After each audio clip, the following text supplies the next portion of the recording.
This is Dane Wigington with Geoengineeringwatch.org.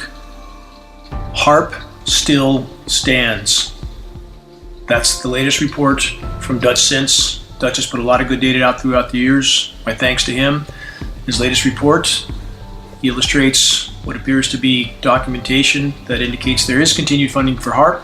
We certainly know HAARP has not been bulldozed as we were told it would be by the summer of 2014. It has not happened.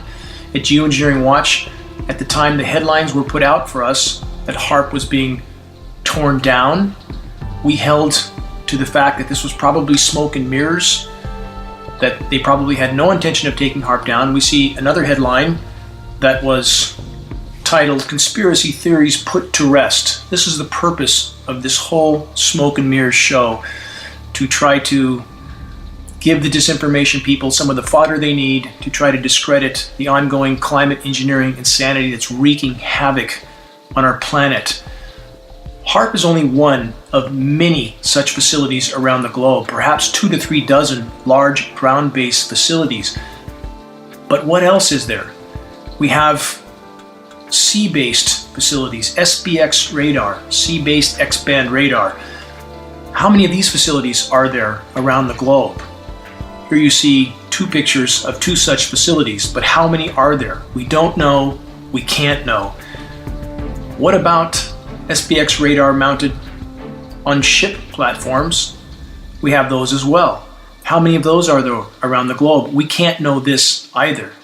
It's an all-out race to destroy the planet's life support systems. That's what it amounts to. The military-industrial complex is a juggernaut of total insanity that is completely out of control and that will kill us all if they continue. There's no question about this. There are many forms of damage to the planet. Many forms, and many people don't want to admit this. It's not just the military-industrial complex or climate engineering, but those 2 factors are the greatest single group of destruction on the planet. So we have another facility here of a directional radar system that is also likely an ionosphere heater of some sort. The stated purpose of this facility that you see under construction is for defense purposes. The stated objective of many of the ionosphere heaters is for defense, that they can heat large areas of the ionosphere to create friction on an incoming ICBM, but we know these facilities are being used to manipulate the jet stream, to steer it for the purposes of the military-industrial complex. We also have large ground-based facilities that are NEXRAD radar. Some photos of NEXRAD radar here. You see 3 large installations, and we have a NEXRAD on top of a tower with aerosol clouds in the background. All of us are like walking antennas at this point. We're all being saturated with highly conductive, toxic, metallic particulates. So the RF frequencies, the radio frequencies being put out by these installations, which are scattered throughout the globe. We do not know how many the total amount is. We can't know, but we do know its effect is horrific on all life forms, including ourselves. It's completely out of control. We have in rural areas, as you see here, in the middle of some forested area, you have a facility that many people wouldn't even know existed if they weren't in that area. How many of the large ground-based facilities are there around the globe? This map shows some of the major installations. Again, I want to stress there are so many of these installations. When we look at the combination of the large ground-based facilities, the ionosphere heaters, when we look at the SBX radar, the sea-based X-band radar facilities, and the NEXRAD facilities, the entire planet is being microwaved.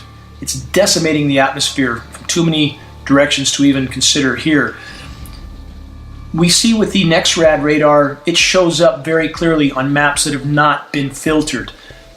You don't find this type of map frequently. The maps are computer filtered so that we don't see these big circular blobs that appear for obvious reasons. People would start to ask questions. The climate engineers decide where it rains, when it rains, how much it rains, how toxic it is. We don't have a say in the matter. We've never had a say in the matter. We simply have to suffer the consequences of this grand and lethal experiment of which we are all a part. Whether we like it or not, doesn't matter. Whether people believe it or not, doesn't matter. We know that the ozone layer is being decimated from the ongoing climate engineering programs. UV metering on the ground proves this. We are metering UVB levels that are in many cases 1,000% higher than official agencies are telling us. That's 10 times higher than we're being told. It's literally burning the bark off the sun-exposed sides of trees. The ionosphere heaters are used to create high pressure zones. This is the main mechanism that's being used to create the, quote, ridiculously resilient ridge. As this video shows, that was presented sometime back by the HAARP report, flow of moisture coming across the Pacific heading right toward the US west coast is virtually blocked from continuing into the continental US. That stops the moisture from flowing into California. This pattern has been prevalent in previous years because the ionosphere heaters are being used to literally block that moisture from flowing straight into the continental US. The moisture is generally pushed up into Alaska, causing record warmth in Alaska, and then it's pumped back down toward the eastern half of the US lower 48.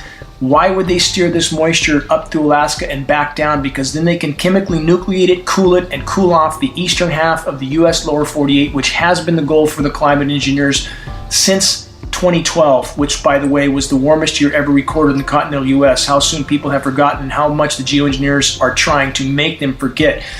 So, why would they do this? Why would they make California a climate sacrifice zone in order to cool the eastern half of the US? That's the most densely populated area of the US. They can create division and confusion as regard to the true state of the climate.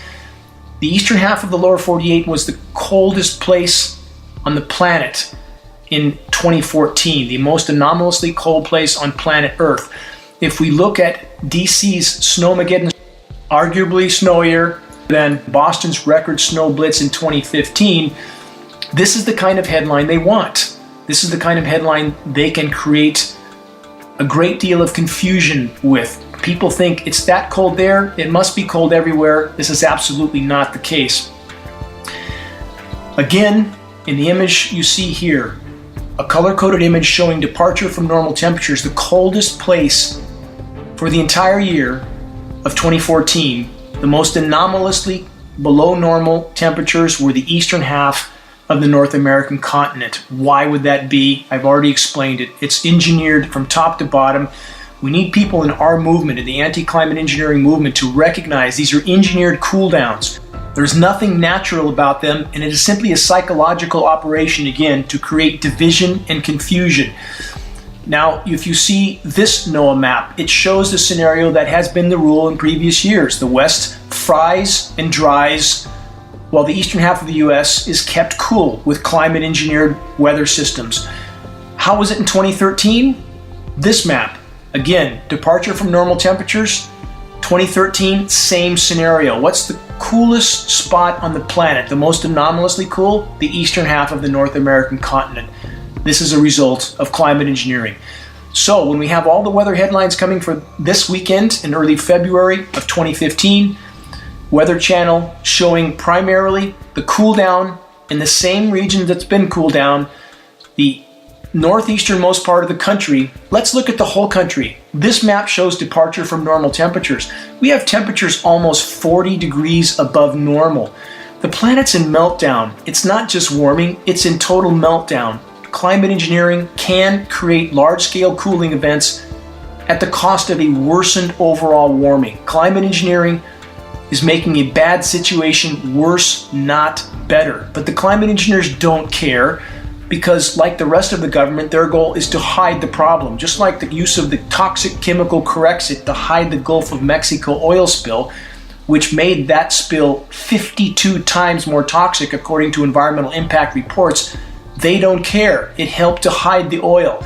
Same is true with the climate. They will try to hide the magnitude of climate destruction as long as they can with the very programs that helped to fuel that destruction in the first place. I encourage everyone to research objectively, look at the bigger picture, and understand the cataclysmic damage climate engineering is causing. We are all on track for Venus syndrome. Please look this up, research this term. It is not a metaphor, it is a scientific scenario. All of us are responsible to turn the Titanic, of which we are all currently passengers. Hiding in the cabin will not save you. Make your voice heard now. If we don't make our voice heard, if we don't turn course now, we won't have it tomorrow. This is Dane Wigington with geoengineeringwatch.org.